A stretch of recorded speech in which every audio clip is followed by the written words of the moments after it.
Hi, my name is Oksik, aka Annika. Welcome to my channel, where we mostly talk about adult coloring, art materials, and art, history, mythology, whatever pops into our heads while we're coloring.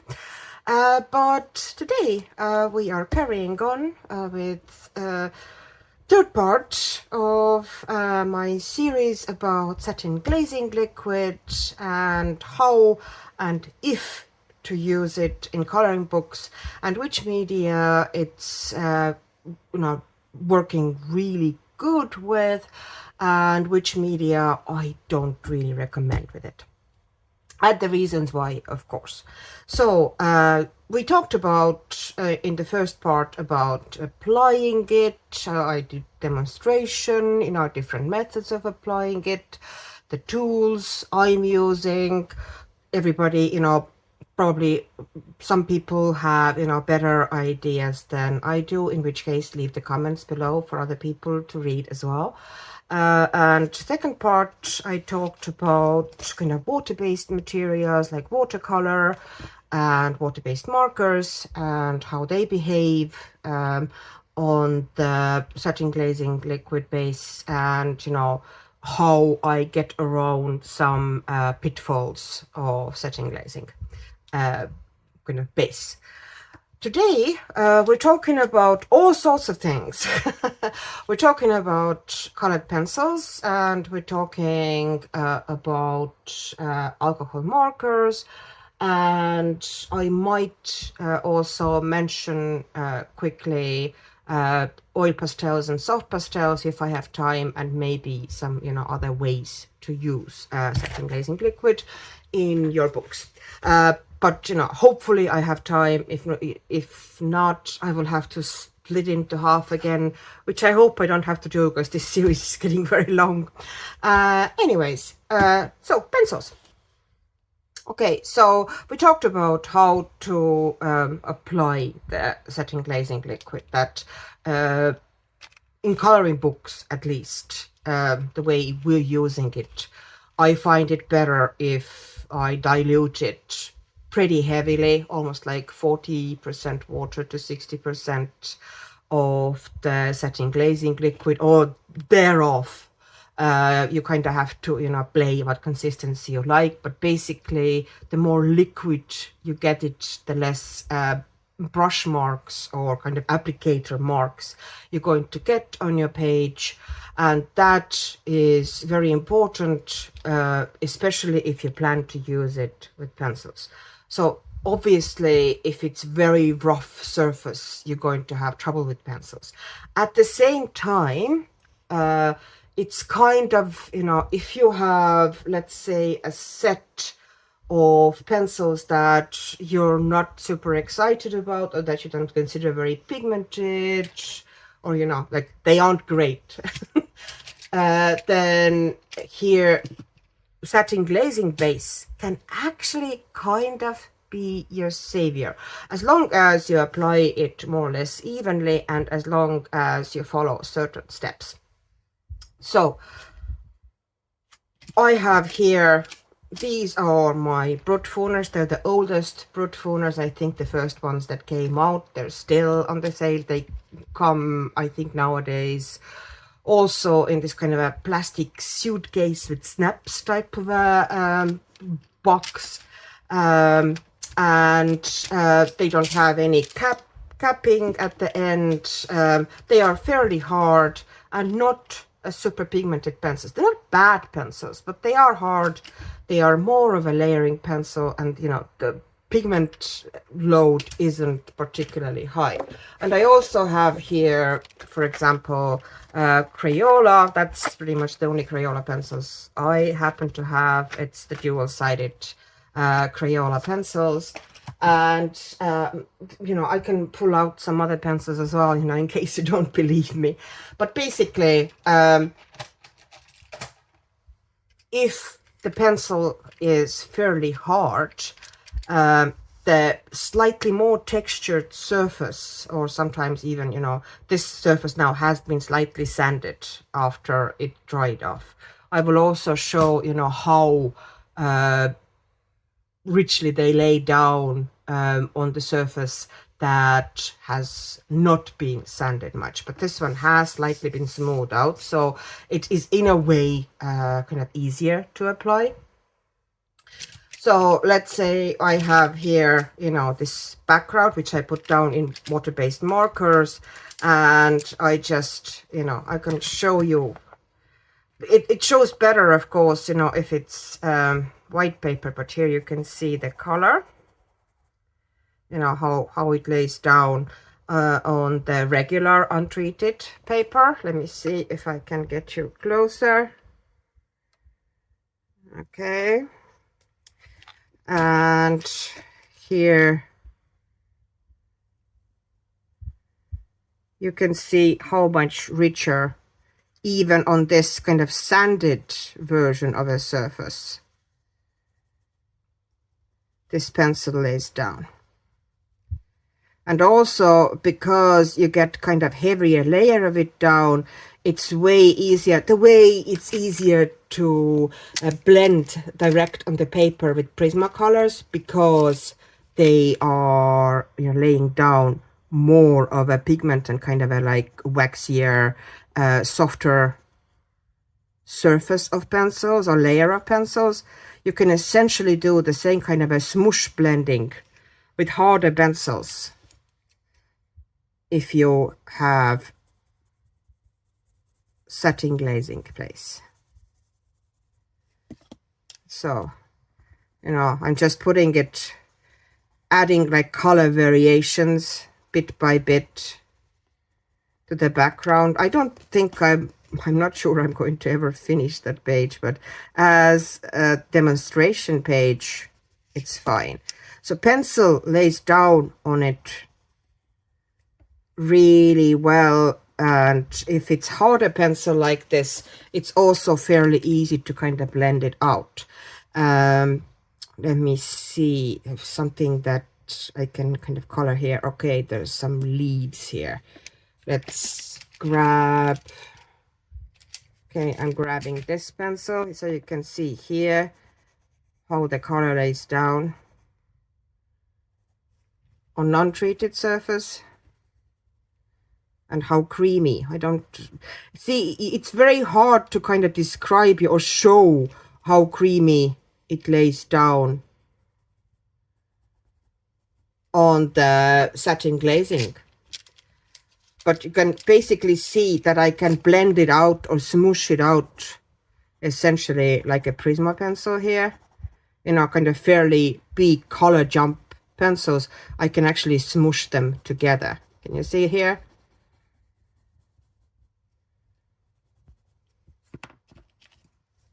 So in that way, it's quite a useful surface for pencils. But please remember now, this works like this. Well, let me show you with something with Crayola. Okay. Let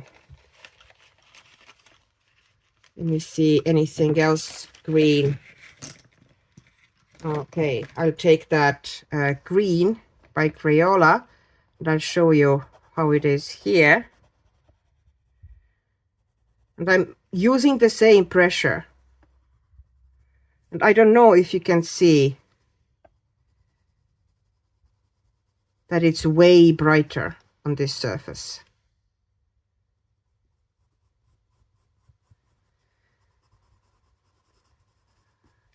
And the way I'm blending it out, once again, basically just smoosh blending,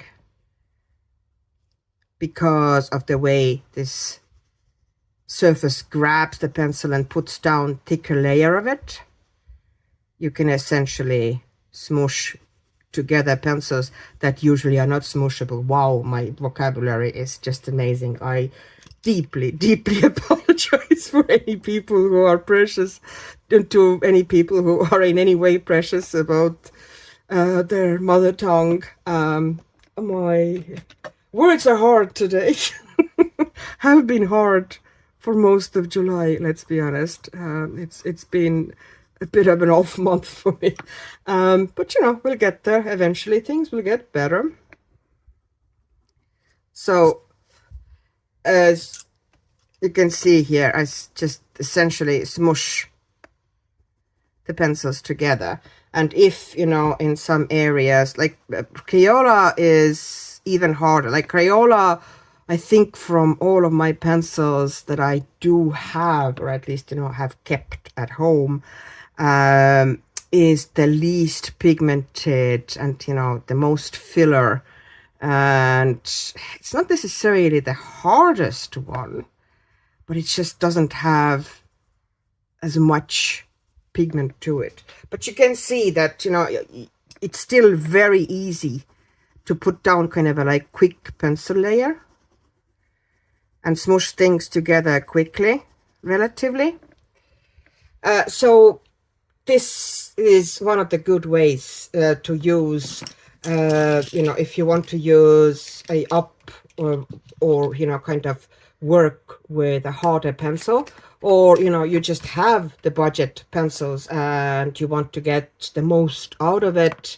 This is one of the ways, you know, you get more vibrant results from your kind of a budget, more harder, less pigmented pencils on the surface, because it grabs the pencil so well. Of course, a paper with, you know, a lot of tooth would do the same job and in many ways better, but the problem being that our coloring books are not printed on that paper. So, you know, we kind of need to work with what we have. And, you know, satin glazing, the bottle isn't super cheap, but it's also not super expensive, and you use, you know, because you dilute it as well, you don't use huge amounts of it, and it's not, you know, a huge amount of work either. Just a second. Now I'm going to find now something soft, and I'm showing you the kind of, not a problematic side, but, you know, you can use of course soft pencils in it as well. This is my little kind of constantly on my desk type of a little Prismacolor pouch, and I'm going to pull out, okay, this pencil, which is kelp green. I'm putting together kind of a matte greens, okay, and a grass green and true green, okay. So I'm keep varying the greens here. So I don't know, that vine is probably fairly small for showing you what I'm doing here. So how Prisma lays down on it. Now, because this surface has been sanded, there's not much problem. But you can see even here how much pigment Prismacolor deposits, pretty much barely touching the paper. I am holding the pencil like this, you know, from the side, and I'm not putting down much of it. And because of the way it grabs the pencil, it puts down a lot of pigment at the same time. So you get this super vibrant, but you can, because you can get kind of fairly waxy pretty fast with it also, because it puts down so much. And also on this surface it doesn't really show much because it has been sanded, it has been smoothed out. But if it's not, I'm going to show you in next book here in a minute, then you get a lot of white showing through, and I mean a lot. So what you need essentially is some sort of a blender. Here you don't really need it, but you could see how waxy it got, how super fast. And this one, essentially all I basically wanted to show you was you know, that in a way working with harder pencils on top of it actually gives better results. Like very soft pencil can actually clog and become waxy and start kind of sliding around on the surface almost too fast. But here I have, okay, I don't really need that book. I don't even know why it is on my desk. I have here a page which, okay, so this side here is treated with Satin Glazing Liquid and a tiny bit of acrylic white paint. Very, very little. You can see the slight difference. Like the line art is slightly muted. It's, I didn't go very light, but I kind of softened it tiny bit. And because of the way it grabs the pencil, let's see here, I'm finding some sort of a color that would actually work. Okay, let's make, like, this is now Prismacolor. It's true blue, and I'm putting it on top of the line, and now you can see how it grabs the pigment, and you're totally covering the line. I don't know if I need to pull you closer so you can actually, so you actually believe me. The line totally transforms. So you can utterly cover the lines. And now you can see how the soft pencil, like this one hasn't been sanded. I deliberately did not sand it. So now it's going to be a blue seal. Well, it is what it is. But you can see how much of a white is showing through. You can't really help it because you are working on quite rough surface. Now it isn't super rough because it was still diluted Satin Glazing Liquid base, but it does still have a lot of tooth, and that's because I did not sand it. Can you see here? So I'm pressing a bit harder, but not, it's not hard. I'm not pressing hard, a little bit harder. And you can see, you know, how, like, if I just put that pencil down regularly on the paper, you can see how it lays down. And now you can see how richly and how darkly it lays down on a satin glazing base. And of course, you know, you can see, you see now here how I'm working to fill the tooth. But because, you know, we have now this pretty extreme tooth, we can layer big time. So we can, okay, here I'm very, very soft with my pencil, and here I'm very, very soft. Now, and let's change the color. Let's grab this pencil, which is light aqua, and I'm going to go over some areas with that light aqua, and I'm going to leave some areas alone.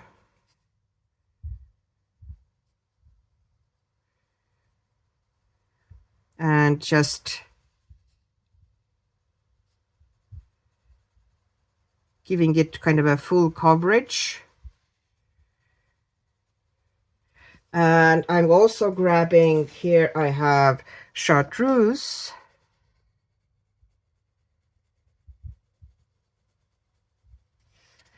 And I'm going to give more blue here. I forgot this little flipper here, softening it up.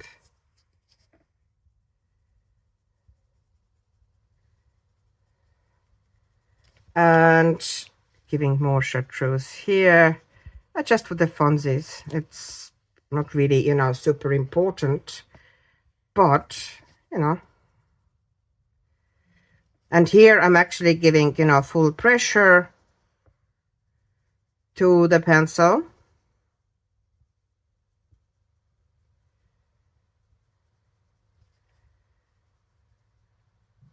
And that's all we need, essentially. you know, most of the tooth, I don't know if you can see, is gone.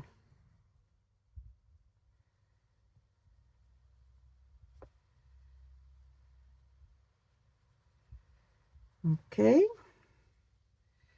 so I'm going to put that on there. And do I have anything lighter blue here?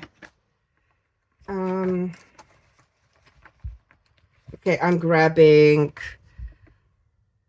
light blue by Derwent Chroma Flow, which is also a soft pencil. So it's not as creamy as Prisma, but it is comparable. And the same story, I can put down a nice kind of almost burnished layer here.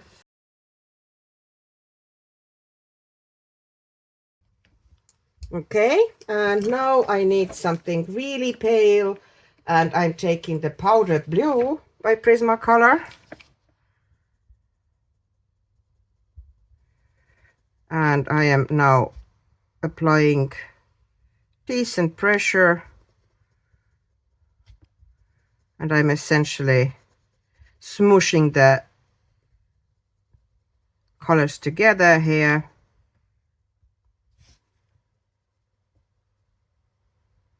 But I'm not going super heavy on the pencil either. Just, you know, giving it a good layer without going overboard. Now you can still see that there's quite a lot of white of the paper showing through.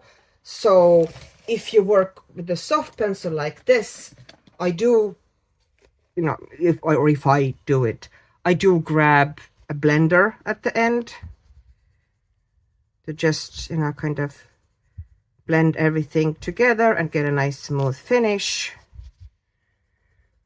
And if you're working with the blender, it's always a good idea to just do the lighter areas first, so you don't transfer the dark pigment from the, you know, with the blender onto the lighter areas. So just, you know, smush those together first to blend them out.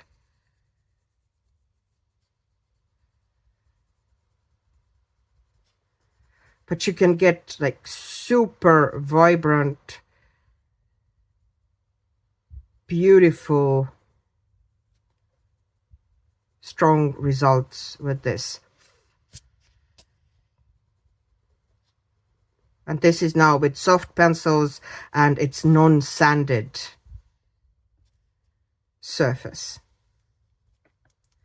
And no, ideally I would go and do the same thing on the other side on kind of a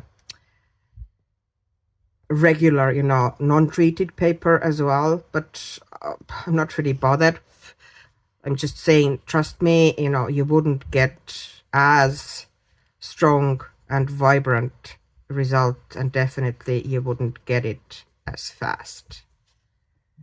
But the main thing is that it does need to be, if you use a soft pencil like this, it does need to be blended together. They've softened up afterwards, but it does give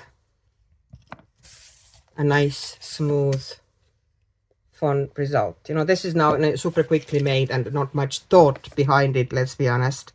But, you know, you can see that it does work. Now, with the harder pencil, let's say I'm going to do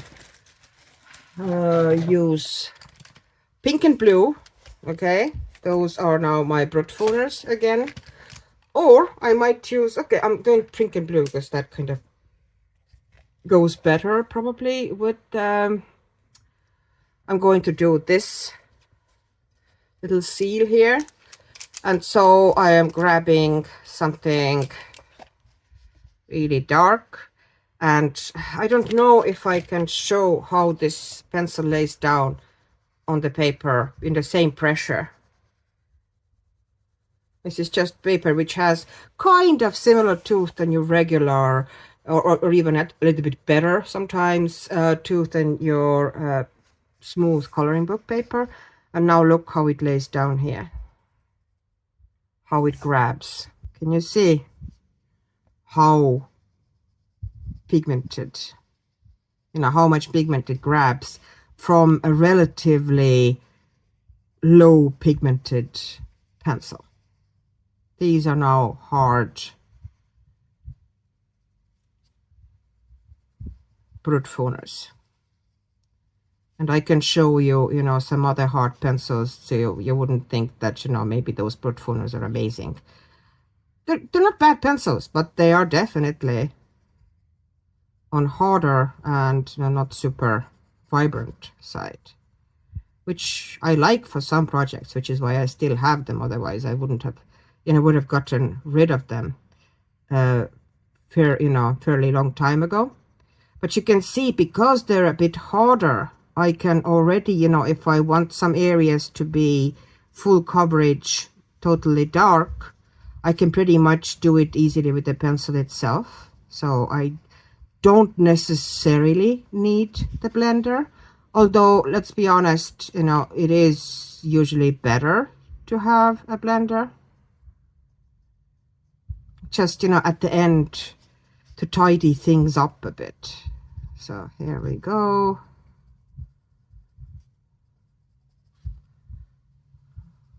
Just making sure that there's color down here. And same story now with the line art. Can you see when I'm going over the line art? Of course, Prismacolor covered the line art even better, but here you can see I'm just going over the line art with the pencil, and because of the way the pencil grabs, well, the surface grabs the pencil, it essentially covers the line art. You can do that with no major problems. Okay, and here I need to give a bit more .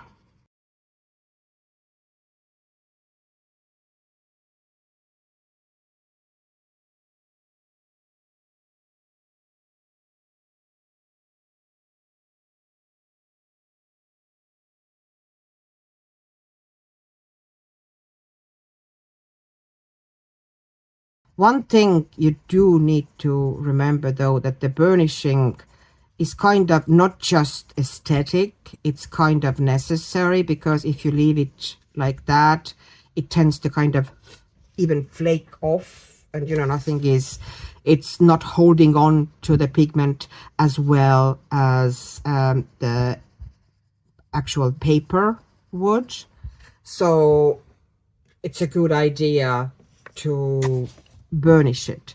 It is also a good idea after all that is done. Oh, you can see. And sometimes I do the full blending or burnishing with the actual pencils, and to be honest, it does give a bit more vibrant results, but I can't really be bothered doing it at the moment. Okay, my little dog is doing bouncy runs around the house. I don't know what's that about. Sometimes she gets like this. It's not exactly zoomies, but little kind of a bouncy run, and then she calms down and just goes to and sleeps somewhere.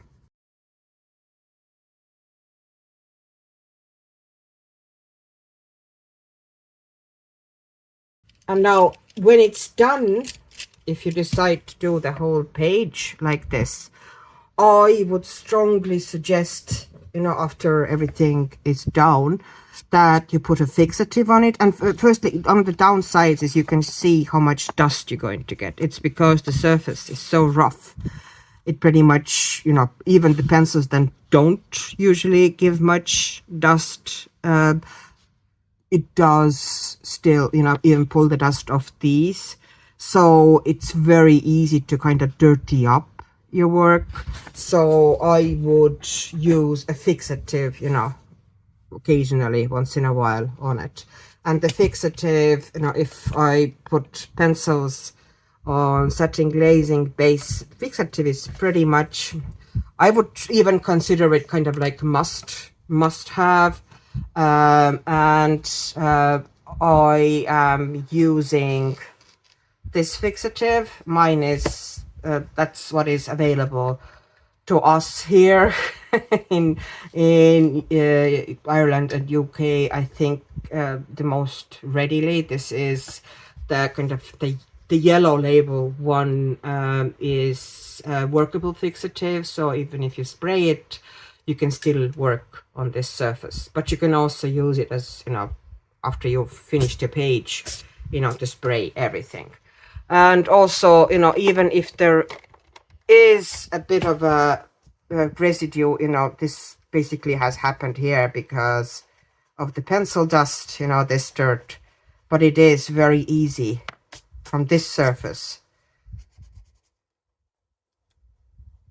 to erase. You can see how easy it is to erase the colored pencil, like usually colored pencil. Even if you know, get most of it off, you don't really get all of it off. But here I was able to pretty much erase pretty much everything. I don't know if I had been more thorough, but yeah, you can take pretty much everything off. So, you know, that's another good sign. But yes, you know, if you use it blender at the end, or, you know, burnish with your pencils. But yeah, I find, you know, that blender is often more convenient and faster if you want to use that. And also, once you're done with the page, because that surface does not hold on to the pencils the same way as paper does. It does, but, you know, it can kind of flake a little bit, or, you know, some crumbs can get off, or the tooth can magically start showing again, although you could swear that it didn't show. Kind of things can move on it a bit. I would put Fixative on it when, you know, the work is fresh and finished. So like this about that. So now, how do we cope with pencil and kind of dissolving them with something? Okay, so I have this book here. It's I love that book, but should really work in it more often. It's The Epic Word of Tolkien, and it's a compilation of works of different artists. And this is now, this side is done with watercolor pencils and actually dissolved with water, and this one is done with regular pencils and is dissolved with Zest-It. And I'm going to show you the difference and why I actually think that Zest-It on this surface actually works better than water. Well, not better than water, but I find it more convenient in a way. So I'm going to toss all the pencils away from here, so I'm not knee deep in pencils. And I'm going to pull out here this set. Now I'm showing you how I put them down. So I'm going to pull just kind of a random. What color are we going to take? Okay, we're going to take that color. That also has not been sanded. It's kind of a just a layer. I don't remember if it's layer or 2 layers. But basically, we're going to put down just a regular pencil, and this is now once again the kind of cheapest of the cheap. The oldest and the least pigmented and the hardest broad foamers.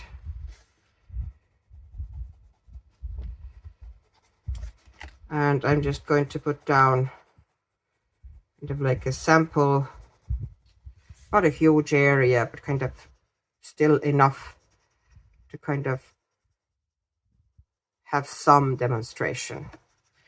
And then I'm going to put down other color as well, and let's say this other color is going to be this one,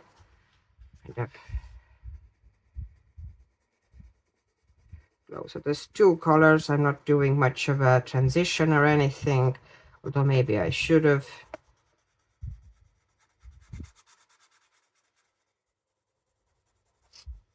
I'm just bringing that slightly in here, there. And then for the watercolor pencil area, I am going to pull some pencils from this set, which is Albert Durer's.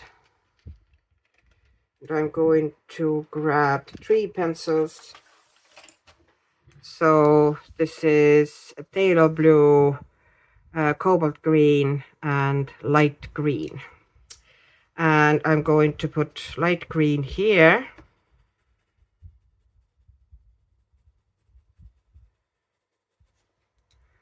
And I'm going to put cobalt green next to it.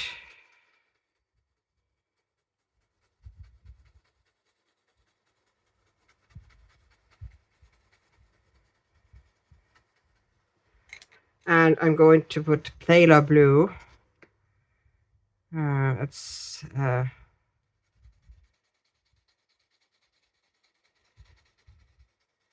just kind of to the sides of it. And I'm just going to show you the difference in how they move and why I prefer actual pencils, not pencils with water on this surface. In all the fairness though, nothing goes through, so you can use pencils with water as well. And in smaller areas, it would actually work fine. It's just I'm showing you kind of a little bit of a bigger area, kind of a background logic. Oops. Dropping things. Nope. And now I'm first grabbing my water brush, making sure that it's nice and wet, starting from the lightest as usual, kind of working towards darker areas. And as is typical for this surface, it's very hard to get paint even. You know, every time you go into the surface, it shows all the brush marks. But at the same time, you know, you are able to go, like, you don't have drying lines here. You are able to go up again and kind of tidy up here a bit, but you pretty much have to then go all the way up very gently.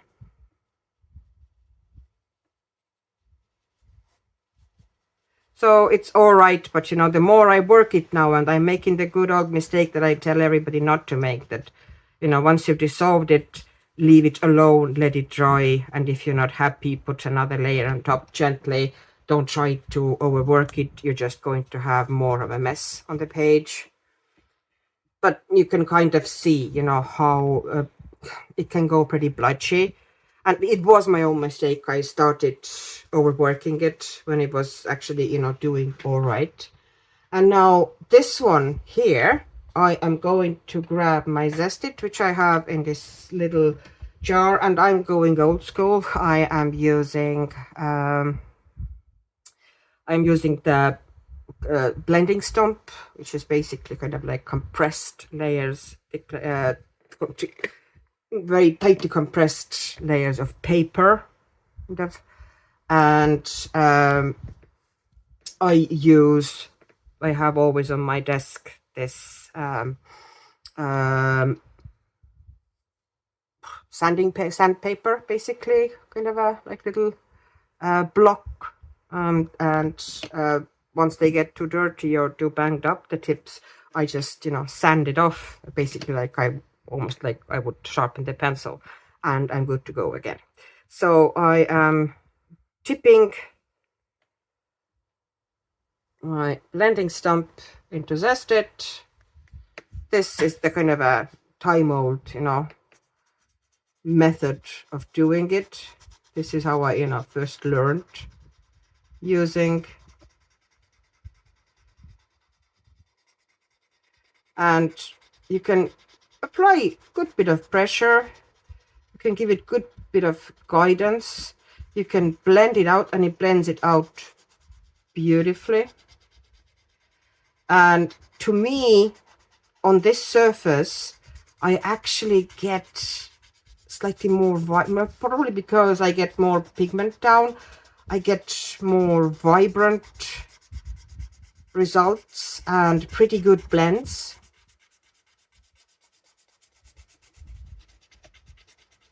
You can see how I can, you know, go over on all sides, bring the pigment up in certain areas, you know, play with the shape. This lighter area is going to be, blend that darker blue area out, so I can, you know, decide what color is going to be there at the bottom, because I haven't really decided that yet. And here there's a little corner here and things are not properly blended out, so I can just go, you know, you can kind of endlessly move things around, but it does move around smoothly and it gives pretty vibrant results. So I do like working with the blending stump. And now I have kind of the tip is blue, and, you know, good idea would be firstly to kind of, you know, rub it against either clean paper, or in most cases what I do, I just take this. Okay, now I'm doing it over the paper, but I can show it. Essentially, I'm holding it slightly on the angle over the little sanding paper block. I'm also giving some swipes to the tip to take off the excess of hangy bits. And I have a tip that is ready to go with whatever color I want again. So, you know, this is what I like to use the most. But there is, of course, also alcohol marker. Some people actually fill it with Zest-It, which I can totally see how this could be used. But at the moment, I still have the good old alcohol blender liquid in it, so I might as well, you know, use this up. But to be honest, especially like on this rougher surface, you need kind of a fair bit of pressure to move the pigment here. And with alcohol marker liquid, it doesn't really move that well to start with. You know, the way I was able to kind of move and guide and play, you know, where and get kind of soft gradients. I'm not getting the same. You can see how it's not really moving. It kind of activates it somewhat and dissolves it somewhat, but it doesn't give the same smooth effect. Don't know if you can see it. So I do prefer my blending stamp method for blending out, you know, if I use the Zest-It or any other kind of blending liquid.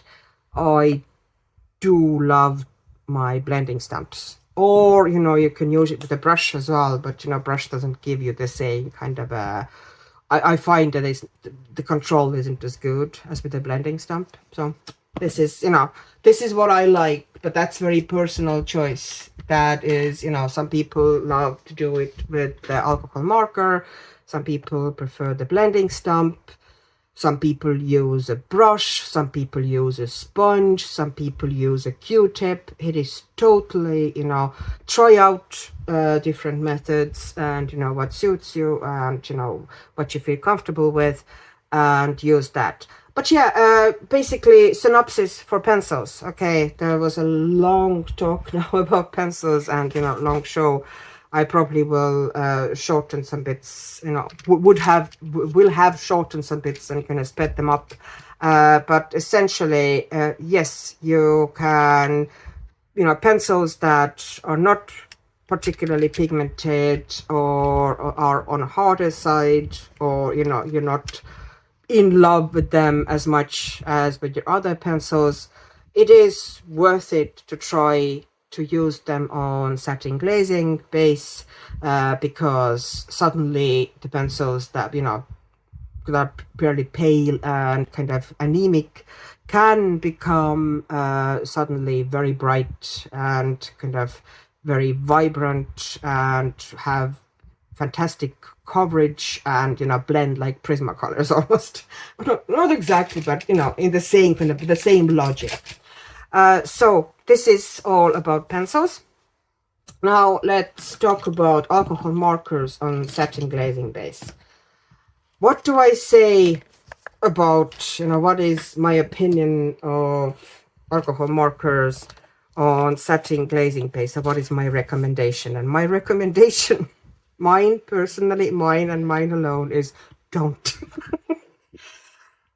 They don't work well together. The only plus side is that they do not go through. Okay, that's true. They don't go through, but they also, they're not nice to work with. Okay, I am going to grab a couple of colors here. Then let's do this orc's face, and let's grab some other colors here as well. Okay, I'm taking these three colors. Okay, these are GY42, GY8, and E210. They are Ohuhu markers, and I'm going to talk while I'm doing it. I'm going to pull you a bit closer, and I'm explaining why I don't like it and why I think it's not a great idea. So essentially, they work kind of the same way as water-based markers would work on this surface. So, you know, if you really, really want to put them down, then you need to put them down with darkest colors first. Always. It's like there's... It's the way the blending will work here. You can't really do it any other way. I'm going to do the neck as well, and here the shoulder,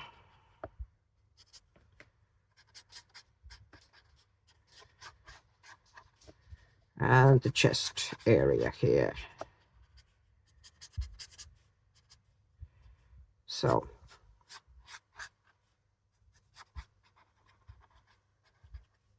okay, and now I'm taking the lighter one, and the same story. You can't really blend them. You can kind of gently pull the edge and soften the edge of the darker marker with slightly lighter one. But it's not really blending, if you know what I mean. Okay, I'm grabbing GY7, but first I'm going to put down some E210.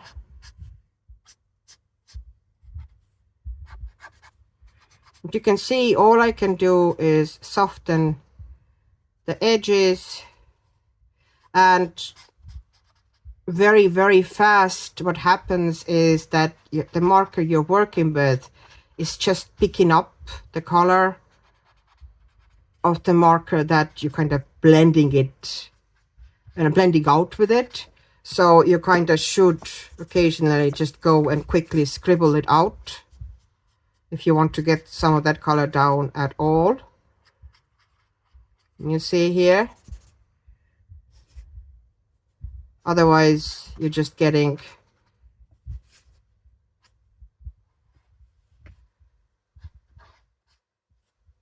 smearing the same color all over the place. But this is not even the worst of the problems, because you could technically, work like this and kind of put a base down, or even do, and it does not, it doesn't kind of pale as much as water-based marker pales. But I don't like the finish, and I'm going to show you the finish in a second. Now I'm putting down the GY7 into these areas.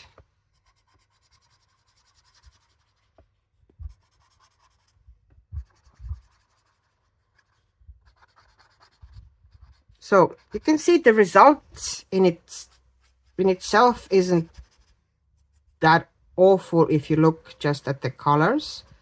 And the way, once you kind of learn how to move your marker and how to create the blends, you can actually get pretty decent ones. It doesn't look super awful. But, and I'm going to show you, I hope it's going to show now on this one, otherwise you think I'm a liar. And I'm not. I honestly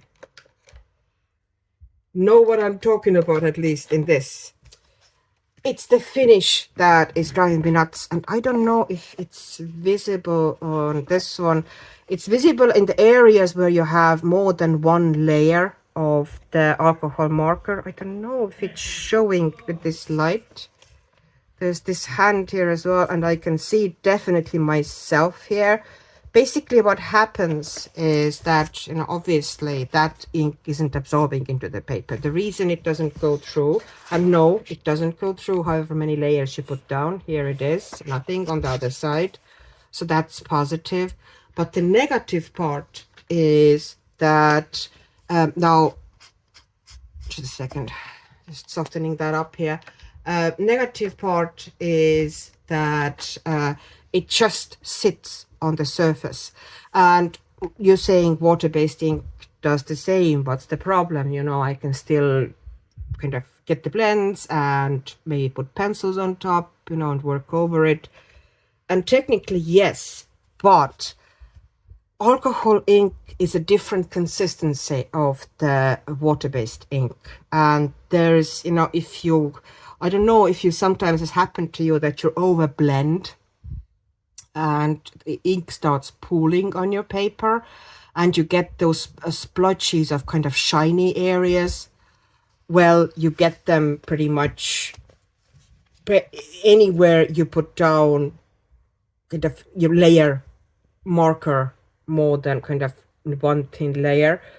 You get this kind of a shiny, blotchy areas. I don't know if it actually shows. If you can see it, with the light here, kind of how gloopy it gets. And it is not, it doesn't look nice, because it looks like something has gone wrong. Those areas are kind of weird and blotchy. And also it does not obviously like anything on top, pencil, especially because of kind of the shininess of it and gloopiness of it.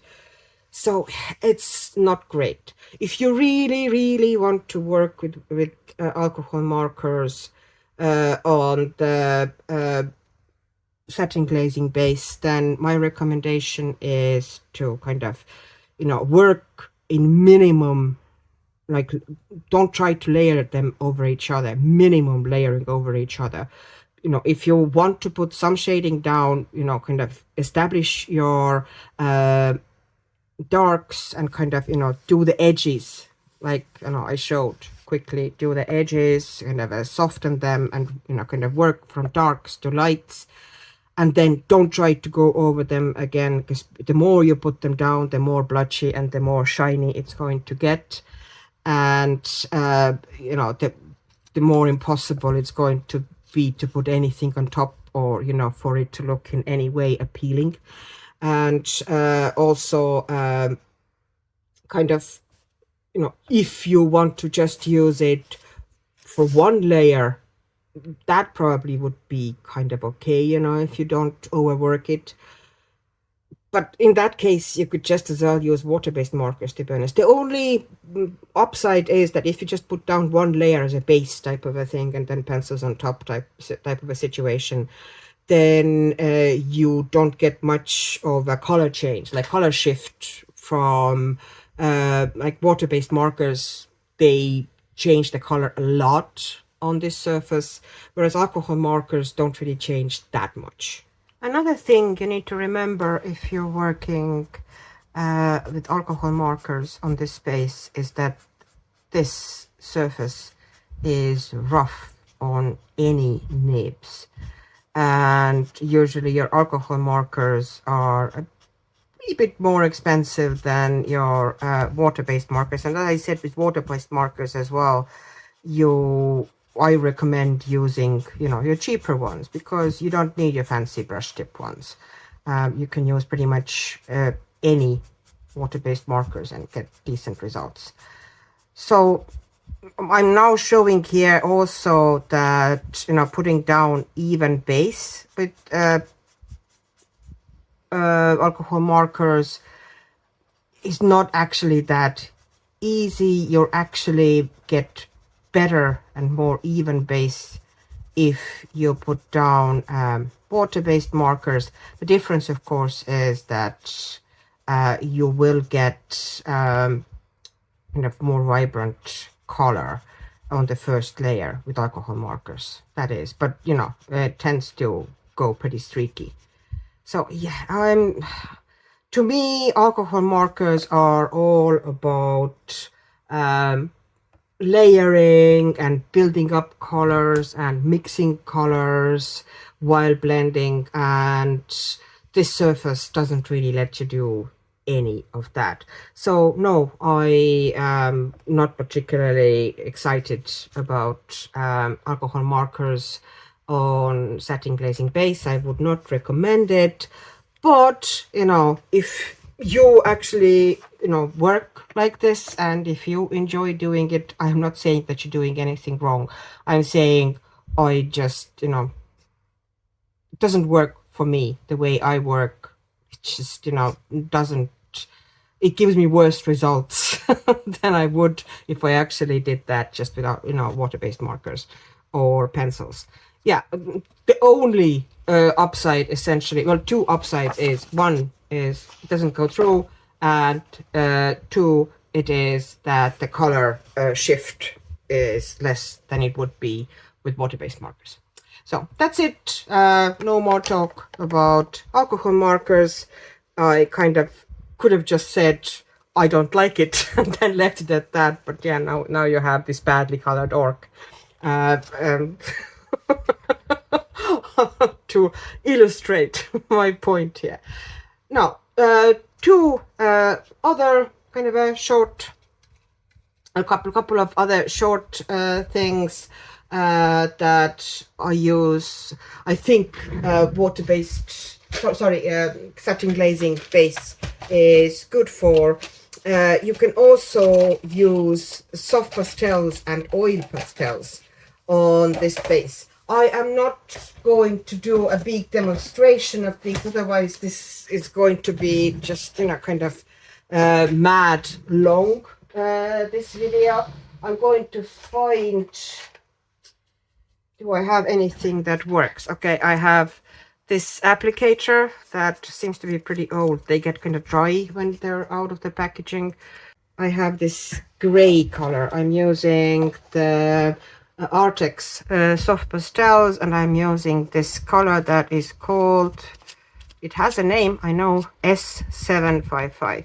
Like, sometimes you can actually take the chalk itself and very gently, because the applicator, it's actually hard to get that level of a color down, pigment down, and this really grabs it because this surface is fairly textured, obviously. This is now the non-sanded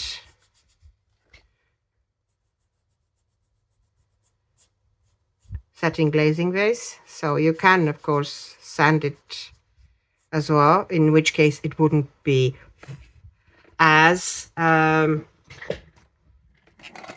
okay, as pigmented as this. But you can essentially just, you know, put the color down. I sometimes just put it like this.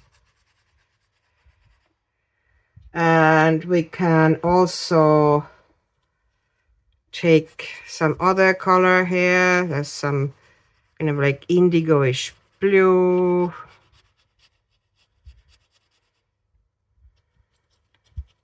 And something mixed in, kind of red leaning blue as well. And it's also quite easy to, you know, the same story, it's just as easy erase from this surface as it is on the regular paper, so that's not a problem. But because it grabs the color so well, you actually get pretty strong and vibrant soft pastel backgrounds. Okay, I'm not being particularly tidy here because this is just a demonstration to show, you know, how strong the color can go down even if you blend it out. Because usually if you blend it out like this, you get fairly soft results. And you can also layer, you can add layers and it will get darker. So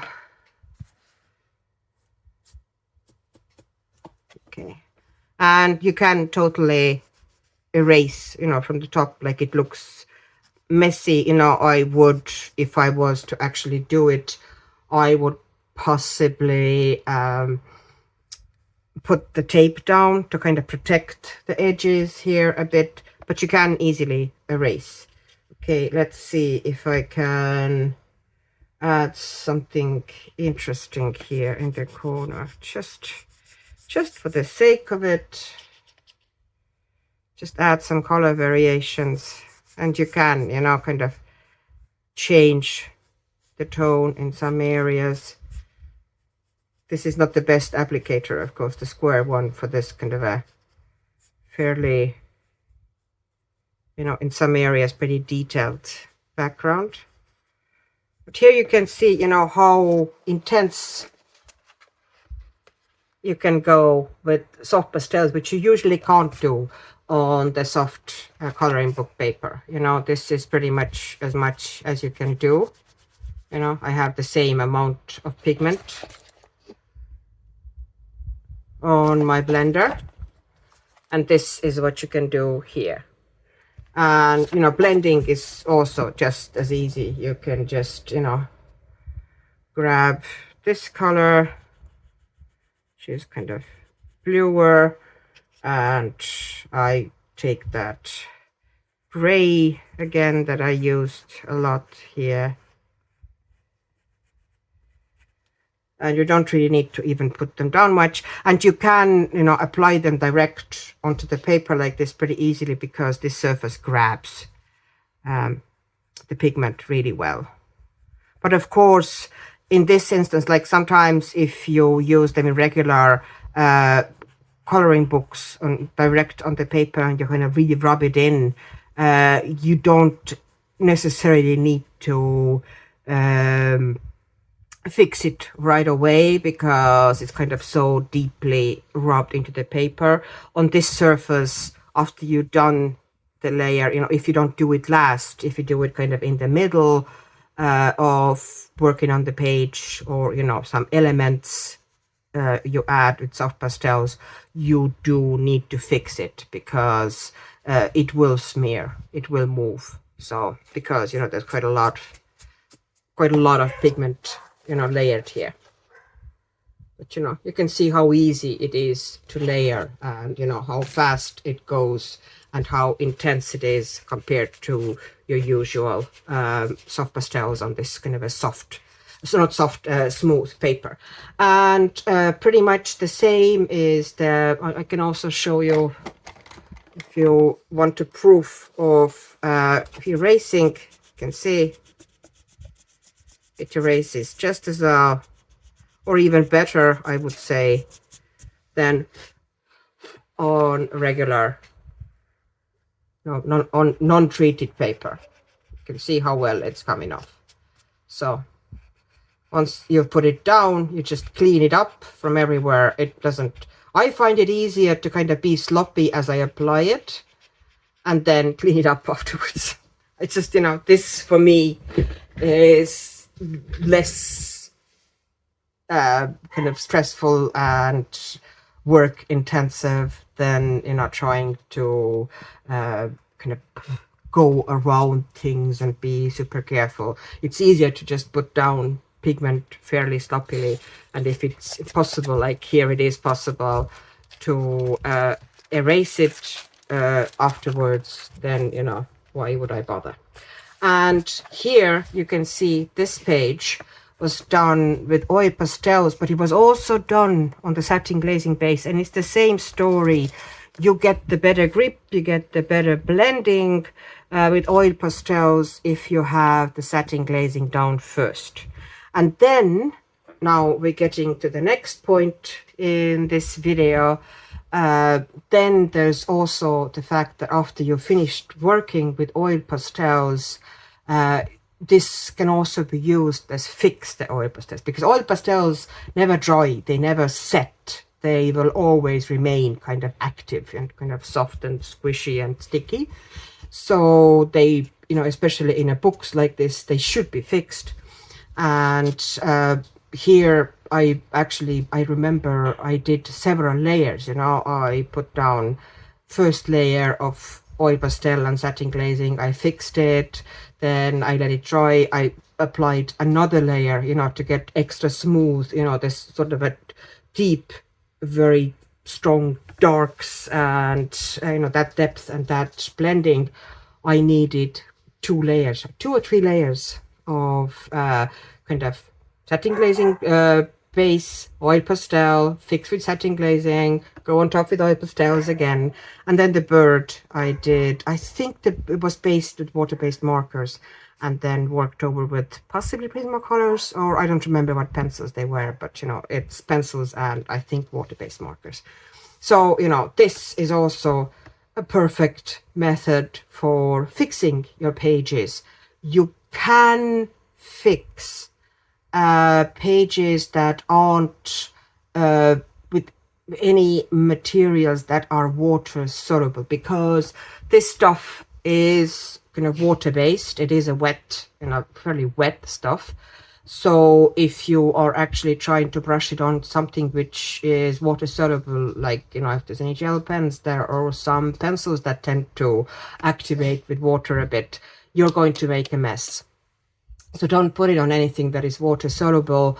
But, you know, if the pencil is something that usually doesn't activate much with satin glazing, then yes, I have actually worked some pages, you know, because you kind of tend to dirty the pages and, you know, things get smeared. So I have actually put, you know, if element is finished, I have quickly put onto that element only Satin Glazing Liquid.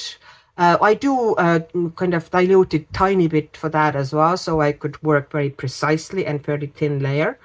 And, you know, kind of, then it kind of preserves your work in that area.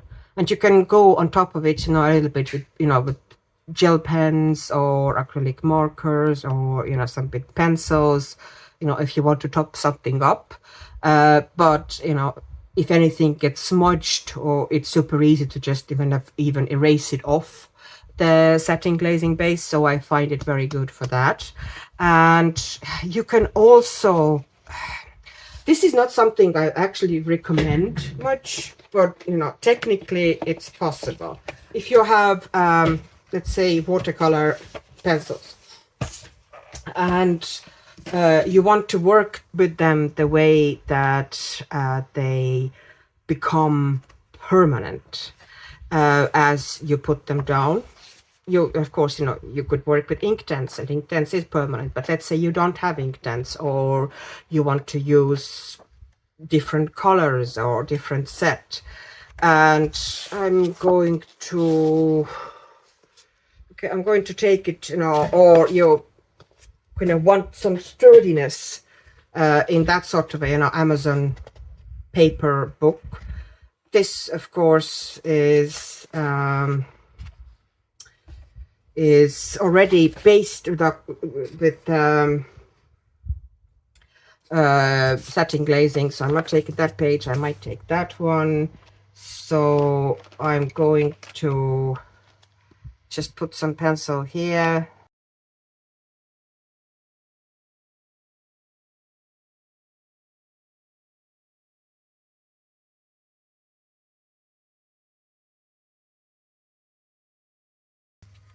This is, as you can see, the pencil is very sloppily applied. So the thing I'm going to do now is I'm going to take this tiny little, I use silicone little cups for doing most of acrylic stuff, because acrylic paint residues just peel off them, so there's no issues with cleanup afterwards and nothing gets stuck onto the palettes. And I'm going to add a little bit of water. It's almost half and half, to be honest, in this instance. So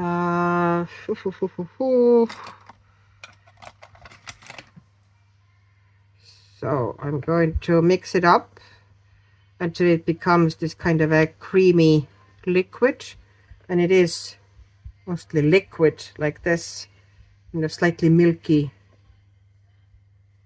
between milk and cream type of a liquid, but it needs to be fairly liquid. Yeah, won't really work when it's very heavy. And I'm going to show you with the regular brush first. So you dip it into this liquid, which is now essentially diluted satin glazing, and it can't be too wet. And you essentially activate your paint. You go into the light areas first and move into the darker areas, but you essentially activate your watercolor pencils with satin glazing liquid. And then you keep wiping your brush off. Make sure there's not too much. Here I'm going to once again doing the light area first and then moving into darker one carefully and taking a little bit of pigment out. And here once again, light area first, this light area first, this light area first, and then I'm working myself into the brighter areas, you know, where there's more pigment.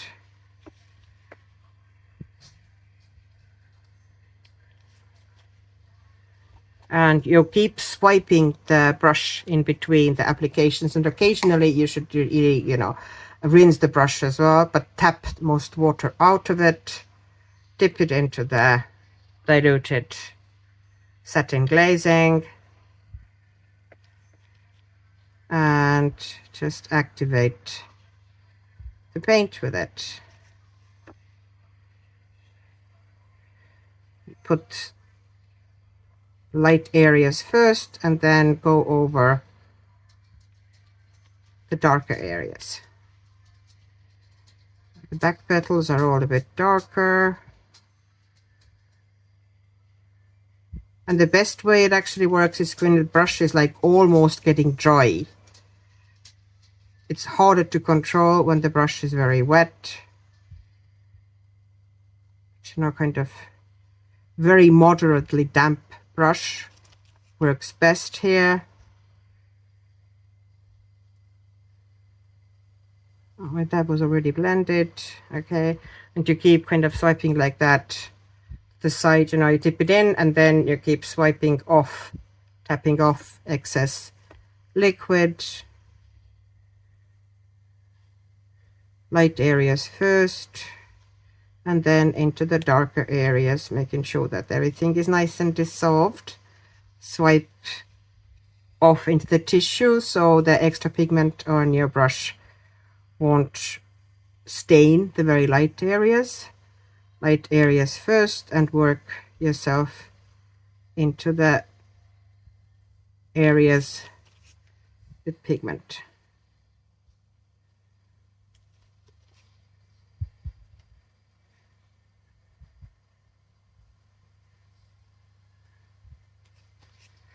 And it's actually quite controllable, and it does give you absolutely waterproof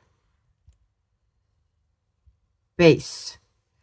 And you can use that method on very, thin Amazon paper as well. Yes, you get a bit of a wetness and very tiny bit, and I mean tiny bit of a curl in the paper, but as it dries, it actually settles.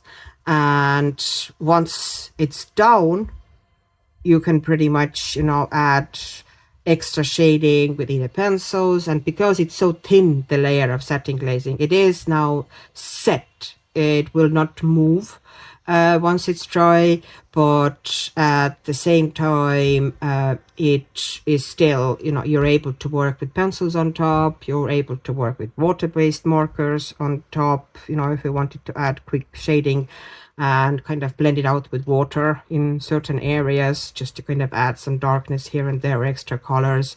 And of course, because it's so diluted, the liquid, it's easy to work with pencils on top of that as well, because it, the texture isn't really overwhelming.